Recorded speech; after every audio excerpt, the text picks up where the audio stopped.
নমস্কার, আমি Abhijit Das, মাইনেটেড YouTube channel এবং ওয়েবসাইটে সকলকে স্বাগত। আজকে আমরা এই ভিডিওতে পড়ব ডিজিটাল ক্যামেরা সম্পর্কে। ডিজিটাল ক্যামেরা কাকে বলে? তো ডিজিটাল ক্যামেরা হলো এমন একটি ইলেকট্রনিক যন্ত্র যা আলোকে ডিজিটাল সিগন্যালে রূপান্তর করে ছবি বা বিভিন্ন ধরনের ভিডিও ধারণ করে এবং তা মেমোরি কার্ডে বা অভ্যন্তরীণ মেমোরিতে সংরক্ষণ করে। অর্থাৎ এই ডিভাইস দ্বারা কী কাজ করা হয়? আলো নিয়ে, অর্থাৎ কি আলোককে ডিজিটাল সিগন্যালে রূপান্তর করে। আলোকে ডিজিটাল সিগন্যাল রূপান্তর কীভাবে করে?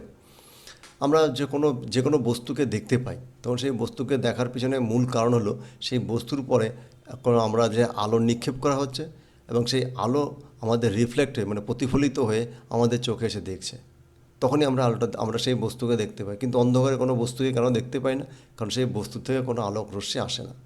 তো সেই যে আলোক রশ্মি, ক্যামেরা কী কাজ করে? কোনো বস্তু থেকে যে আলোক রশ্মি আসে সেই আলোক রশ্মিটাকে সেন্সারের দ্বারা ডিটেক্ট করে এবং ডিটেক্ট করে সেই অনুযায়ী ওটাকে কী করে প্রসেসিং করে সে একটা ডিজিটাল ফরম্যাটে যে ছবিটা সে দেখলো বা সেই ছবিটা আমি তুললাম সেটাকে তার একটা ডিজিটাল ফরম্যাটে কনভার্ট করে। তো আমরা কিন্তু এর আগে পড়ছিলাম স্ক্যানার কী করছে, আমাদের ফিজিক্যাল বস্তুকে আমাদের কী করছে, আমাদের ডিজিটাল করছে। আর এখানে কিন্তু কোনো লাইটকে ডিজিটাল করছে, অর্থাৎ কি আমরা যে কোনো বস্তুকে দেখতে পাচ্ছি সেই দেখা বস্তুটাকে এরা আমাদের ডিজিটালে কনভার্ট করছে। তো এটি ফিল্ম ব্যবহার করে না, এটা ছবির সঙ্গে সঙ্গে দেখা যায়, মোছা বা কম্পিউটারে রূপান্তর করা যায়। উদাহরণ ক্যানন, নাইকি, নিকন এবং সনি ক্যামেরা, বিভিন্ন ডিজিটাল ক্যামেরা। তো এই ডিজিটাল ক্যামেরার সাহায্যে আমাদের কী আছে, বিভিন্ন রকমের ক্যামেরা আর তোমরা আছে এবং তোমরা অনেকেরই ক্যামেরা দেখেছো। তো এটাকে একটা ডিএসএলআর ক্যামেরা, সে ক্যামেরার অনেকগুলি ভাগ আছে।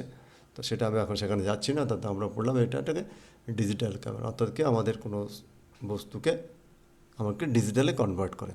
যে বস্তু থেকে যে লাইটটা আসছে সেই লাইটটাকে ডিজিটালে কনভার্ট করে সেই বস্তুর একটা ইমেজ তৈরি করে ডিজিটাল ফরম্যাটে।